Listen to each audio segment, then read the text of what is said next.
Good afternoon. Good afternoon. How are you guys doing?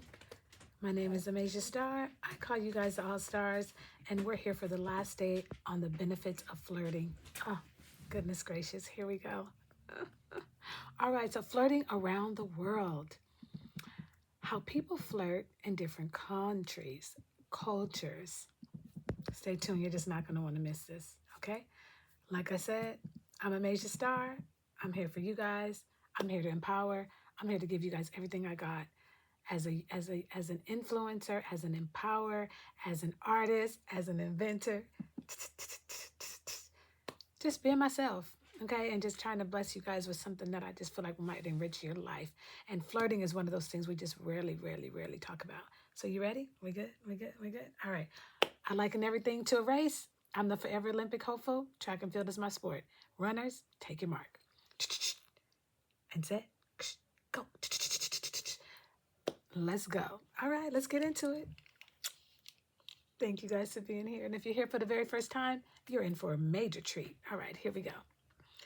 So, global flirting styles. How to attract anyone, anywhere. We talked a little bit about that yesterday. So, flirting around the world and how people flirt in different cultures. Very important. You ever wonder how flirting changes from country to country? You guys do travel a little bit, yeah? A wee bit? Okay, that's all that matters. That's all that matters. Don't worry. I'm going to unpack everything, putting it all in my track bag. We're heading to the track. All right, so let's explore some of the unique and fun ways that flirting styles differ worldwide. We're going to be unpacking the brief explanation of why flirting varies across countries. And then I just want to cover some of the body language, pickup lines, and cultural norms, okay? All right. Let's start with flirting styles. Yeah? All right, here we go. Let's start with France. I'm a little bit of French. Oui, oui, oui. The art of subtle eye contact and intellectual teasing. Italy is known for passionate compliments and confident body language. Wow, that's nice. Japan, shy, indirect, flirting with subtle hints. Brazil, playful, physical, and expressive flirting. Oof, get you all tingly. USA, direct and open conversations with humor. Middle East, more conservative approaches, often more indirect signals. Wow, so let's talk about some of the do's and don'ts for international flirting. You got to know before you go abroad. You don't want to do something that might actually offend someone, okay? All right, here we go. If you notice, I'm staying right here, up close and personal. All right, so what works universally?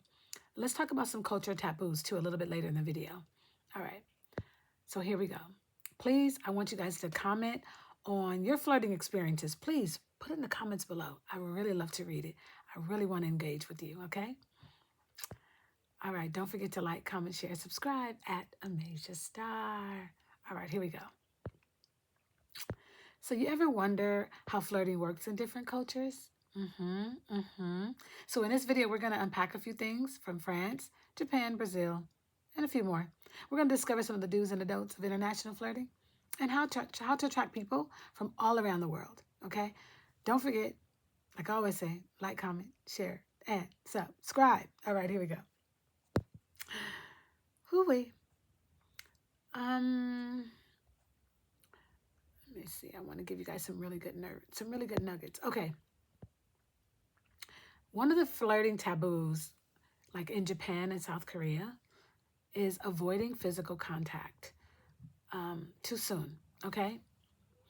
So in many East Asian cultures, especially Japan and South Korea, physical touch is really minimal, okay? And especially during the early interactions. And what's taboo is being too touchy or invading personal space, and it can really make people feel uncomfortable, all right? So keep that in mind. This is one of the tips that I want to give you. Subtle eye contact and respect for personal space really goes a long way. All right, let's go to the Middle East. One of my favorites. Flirting in public is often not acceptable. Okay, think about that. Like what we do here in America, That's a no-go. That's a no-go. That's a no ma'am. That's a no sir. Many Middle Eastern cultures have conservative views on public displays of affection, PDA. So don't do open flirting. There will be none of that, especially between unmarried men and women. It can be seen as really disrespectful and even inappropriate. I'm going to give you a tip. Flirting is often done very subtly through a lot of eye contact or even in some conversations, whether it's directly or indirectly. Now let's go to France. So direct pickup lines can really backfire. So be careful when you're dealing with the French. France is known for its romantic and intellectual approach to flirting. What's taboo though is like pickup lines that are like not going to be able to work. Come on, put some real thought behind it. Put some ingenious behind it. Mwah. Feel me? And basically, don't be too aggressive. You know, don't touch on people, pulling on people like, hey. I don't know if that's good in any culture, to be honest. Don't be pulling on, pushing on me. And be careful with sometimes when you're doing too much of a bold advance. Subtle, sweet, kind. All right? Let's go to Germany, shall we? All right. So in Germany, being overly flirtatious can seem very insecure. Yeah, I could see that. I could definitely see that. I don't even like that here. And we're in America. No, we're not doing that. Germans appreciate honesty and straightforwardness in communication. And what's taboo is when you have excessive flattery or exaggerated flirting. Might be seen as insecure or even fake. Okay? Yeah, I would see it as fake. It's too much. Too much too soon. In Germany, you want to keep things light, natural, and direct. All right, let's run over to China. Public teasing can be very embarrassing. So Chinese flirting culture can be more reserved and more subtle. What's taboo is loud, playful teasing in public can cause a lot of discomfort, as modesty is often more valued. All right? Let me give you a tip. Gentle compliments, acts of service, like offering to help, if you see me with some groceries or you want to help me get on my bike, right? Just like subtle things. Open the door. Yeah, that's okay. Even small gifts are okay, but not too much over the top. That can be seen as just too much too soon. Let's go to Italy, shall we? Playing too hard to get that might not work either. So in Italy, you got to be. It's a fair. You got to be careful with the balance. Okay, you want to give a little bit, but not too much. You don't want to be too standoffish or try to play too hard to get, because that can be seen as just straight up you're not interested. It may backfire. Another one. Italians are known for passionate and confident approach to flirting. So what would be taboo is like playing too hard or acting too distant. Might be misunderstood as just not interested. And here's a tip. Be warm, be engaging, be open to playful banter. Yeah, that's nice, right? That's nice. Now let's move over to India. Being too forward can be seen as disrespectful, just straight out the gate. Traditional Indian culture values modesty and respect, especially in romantic interactions. And what's taboo is overly aggressive flirting, too much PDA. That can be looked down upon, especially when you're in conservative areas. Let me give you a little tip. Be polite. Communication is definitely the key. And give compliments. Respectful, though, all right? Let's go to Brazil. Being shy or distant might be misinterpreted. So Brazilians, they tend to be very expressive and open when they're flirting, okay? And what's taboo is just being too reserved or not even engaging or not even seeming like you're interested. That's not going to work out. That might be seen as just not interested, lack of interest. Let me give you a tip. Try a more warm and subtle approach. Be confident, but still be playful. All right, that goes a long way. And in Russia, let's go to Russia. Smiling too much can be, don't smile. Hold it. Don't do it. No smiling. You can flirt, but don't smile. But in Russia, smiling can be seen as misleading. Smiling too much, okay? Russians may flirt more than direct conversation and deep eye contact, rather than just a constant smiling. So just like, look at them. Gaze at them. They like that, all right? what might be too taboo is just too much smiling at strangers, and that can come across as insecure, even kind of suspicious. Like, what is you smiling about? You don't even know these people. You know me, I take my smile everywhere I go, including Russia. Tip: confidence and meaningful conversations go a long way when you're in Russia. All right, so try not to force the charm too much. Let's go to the UK, shall we? Being overly confident might seem arrogant. So hold back, pull back, pull back. Don't do it. You think you got it going on and they're looking at you like, no, it's not. That's not going to work. That's not going to work. It's not going to work. It's not for you. It's not for you. It's not for you. It's not for you. It's not for you. So British flirting often involves humor, sarcasm, and self-deprecation, okay? And what could be taboo is like just coming across as overly confident and arrogant. Nobody likes that. We don't even like that here in America.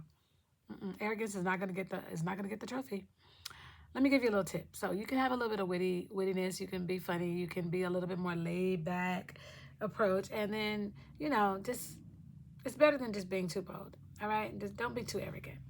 Okay. So some of the great things that we took away from today is some of the cultural norms, some of the values, some of the things that are appropriate, and some things that are taboo. Without further ado, let's get into some statistics. Okay, even though these are more of a intimate setting, I'm just going to give you a couple of them. Some of the highest averages found that Turkey had the highest average of intimacy, okay, versus Australia. So Turkey, 14%, 14.5%, and Australia, 13.3%. Some of the lowest averages, though, was India and China. They have the lowest averages of like intimacy, okay, with a 3 and 3.1, okay, average. Gender differences, okay, so in most countries that are surveyed, men reported a higher number of intimacy with their partners, and however, in New Zealand, women reported an average of 20.4 intimacy partners, okay, with the highest for females globally. Here we go. In the UK, 2008 study indicated that British individuals had the largest number of intimacies with their partners, major Western industrial nations, which may be linked to increasing social acceptance, among women and men. So let's talk about Finland. I think Finland is fantastic. Finns were found to have the largest number of intimacies, okay, reflecting a more liberal attitude toward casual relationships. So in the United States, as you guys probably already know, American men reported the highest levels of, let's say, jealousy with their mate in comparison to Germans, right? Maybe that's due to like the cultural factors and maybe love and maybe intimacy, family relationships, and marriage, and even other things, okay? So let's talk about the modern dating trends among Gen Z. International dating preferences. A recent report highlighted that American Gen Z users are increasingly using Tinder's passport feature to explore dating opportunities abroad. London emerged as the top international city for these users, followed by Paris, and then after that was Tokyo. Wow. Domestic preferences. So within the United States, New York City and Los Angeles were the most popular cities among Gen Z for using Tinder. Wow. Interesting. Okay, let's see what else I got for you. All right, let's do some quotes, yes? Yes, let's get into it. So love knows no borders, all right? So, according to Gilbert Parker, love knows no distance. It hath no continent. Its eyes are for the stars. Isn't that beautiful? How lovely. I love that. Let me give another one. On cultural differences in love. So in true love, there are no cultural barriers, only the joy of discovering each other's world. I like that very much.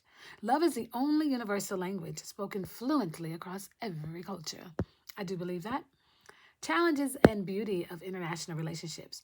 Distance means so little when someone means so much. I believe that. Love is not about where you're from. It's about where you're going together. Yes. Long distance relationships are prove that love isn't just about proximity. It's about connection. And that's one that I want to take and keep dear to me. Travel far enough and you just might find love waiting for you. I believe that. I'm definitely going to be traveling. Yeah. Forever. Forever. Okay, so loving someone from another culture is like having a passport to a whole new world. I believe that, sincerely. Let's see what else. I love this. I hope you guys are enjoying it too. Just wrapping it up a little bit. The best love story is when you fall in love with the most unexpected person at the most unexpected time, even if they are from other side of the world. So that's what I have for you guys today. I hope you guys liked it. I hope you guys loved it. Flirting is so important. Please try to integrate it in your life. It's also good for business, as we looked at. And if you've missed some of the other videos, please go back and look at them all. They're all on YouTube. Just like, comment, share, subscribe. Adamasia Star, spelled AMAJASTARR. All right? Thank you. Thank you, YouTube, the best platform in the world, for giving me an opportunity to connect with all the people that are out there all around the world and internationally. All right? It's your girl, Amasia Star. Bye. Signing off. Au revoir. Hotafez. Goodbye. Adios, amigos.